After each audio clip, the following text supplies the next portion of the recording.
আমাৰ national student ইউনিয়নৰ তৰফৰ পৰা আজি আমি ধীৰঘাটত আমাৰ যোৱাকালি ৰাজভৱন চলো যাত্ৰাৰ সময়ত আমাৰ কংগ্ৰেছ কৰ্মী মিদুল ইছলামৰ গ্যাস নিক্ষেপ কৰাৰ ফলত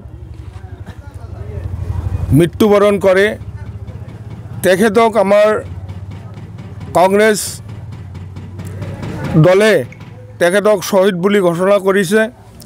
তেখেতক আমি শ্ৰদ্ধাঞ্জলি দিলোঁ আৰু লগতে অসম চৰকাৰৰ যি বৰ্বৰতা, অসম চৰকাৰৰ যি নিকৃষ্ট ৰাজনীতি কৰি আছে,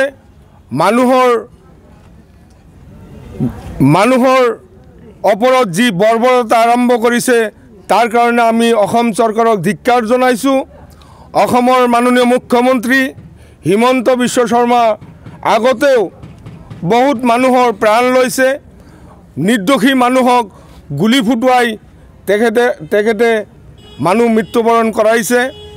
আপোনালোকে নিশ্চয় জানে যে এই চৰকাৰৰ দিনত মানুহৰ ঘৰৰ পৰা উঠাই লৈ মৃত্যুবৰণ কৰিবলগীয়া হৈছে। মণিপুৰত যি অশান্তি, সেই অশান্তিৰ বিৰুদ্ধে শান্তি স্থাপন কৰাৰ কাৰণে আমাৰ অসম প্ৰদেশ কংগ্ৰেছ কমিটিয়ে ৰাজভৱন ঘেৰাও যাত্ৰা আৰম্ভ কৰিছিল। সেই যাত্ৰা বাধা প্ৰয়োগ কৰাৰ সময়ত মিদুল ইছলামক মৃত্যুবৰণ কৰিব লগা হৈছিল। আপোনালোকে নিশ্চয় জানে ভাৰতবৰ্ষত এতিয়া সংবিধান নাই।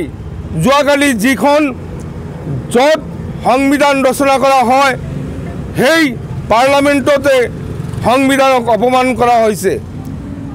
বাবা ডক্টৰ আম্বেদকাৰ চাহাবক পাৰ্লামেণ্টৰ ভিতৰতেই অমিত শ্বাহ নিজেই তেখেতক অপমাননা কৰিছে।